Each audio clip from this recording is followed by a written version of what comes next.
ఎవరైతే పేషెన్స్ తో ఉంటారో వాళ్ళు గొప్పవాళ్ళు అవుతారు. అసలు మనం ఈ నేల మీదకి రావడానికి అమ్మ 9 నెలలు పేషెన్స్ తోటి వెయిట్ చేసింది.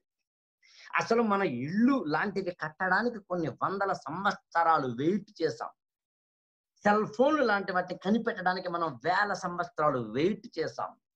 చందమామ రావంటే అది రాలేదు. నీల్ ఆర్మ్‌స్ట్రాంగ్ 1969 జూలై 20న పైకి వెళ్ళాడు. వెయిట్ చేస్తే అది కూడా 31 సంవత్సరాలు వెయిట్ చేశాడు నీల్ ఆర్మ్‌స్ట్రాంగ్. 31 సంవత్సరాలు.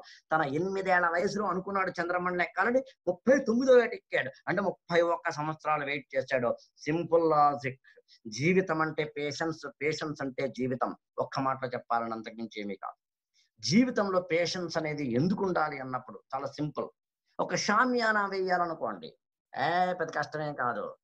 టెంట్ హౌస్‌ని తెస్తాము, వేసేస్తాం అయిపాయే. అలా కాదు. ఒక ఇల్లు కట్టాలనుకోండి. కొంచెం పునాది తవ్వాలి, పైకి లేపాలి. లేదు, ఏడంతస్తుల మేడ కట్టాలనుకోండి. ఇంకా ఎక్కువ కష్టపడాలి. ఏ చార్మినార్‌నో, తాజ్‌మహల్‌నో కట్టాలంటే ఇంకా ఎక్కువ కష్టపడాలి. ఇప్పుడు చెప్పండి. టెంట్ హౌస్ పొద్దునేస్తాం, కష్టపడం, పునాది తవ్వం, సాయంత్రానికి తీసేస్తాం. ఇల్లు కొద్దిగా పునాది తవ్వుతాం, కొన్నేళ్లు కష్టపడతాం, మంచి ఇల్లు కట్టుకోగలుగుతాం.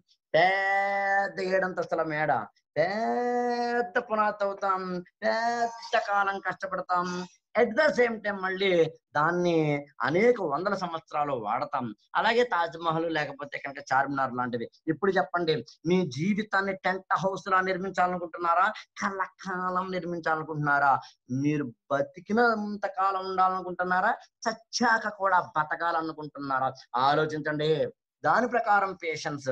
అందుకని పేషెన్స్‌కున్న ఒకే ఒక మందేంటంటే నవ్వుతూ ఉండడం. 2 అర్థం చేసుకోవడం.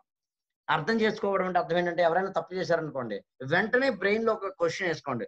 నేనెప్పుడూ తప్పు చేయలేదా? అంతే. పక్కవాడు ఎప్పుడైనా తప్పు చేస్తే వెంటనే లోపల నేనెప్పుడు తప్పు చేయలేదా? నేనెప్పుడు తప్పు చేయలేదా? అంతే. ఆటోమేటిక్‌గా ఆ ఒక్క ప్రశ్నకి నిజాయితీగా సమాధానం చెప్తే టోటల్ అయిపోతుంది.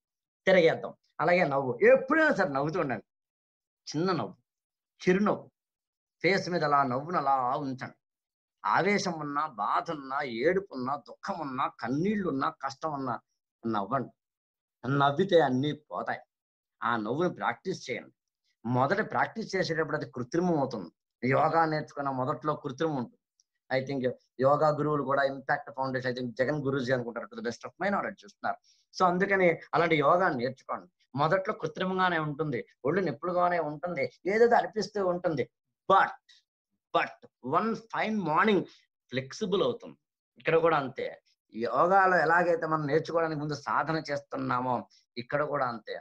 మొదట్లో కృత్రిమ నవ్వే ఉంటుంది. నవ్వుతూ ఉంటాం.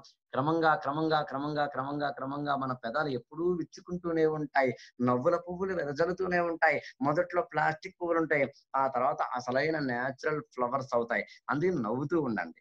Patience is much more important.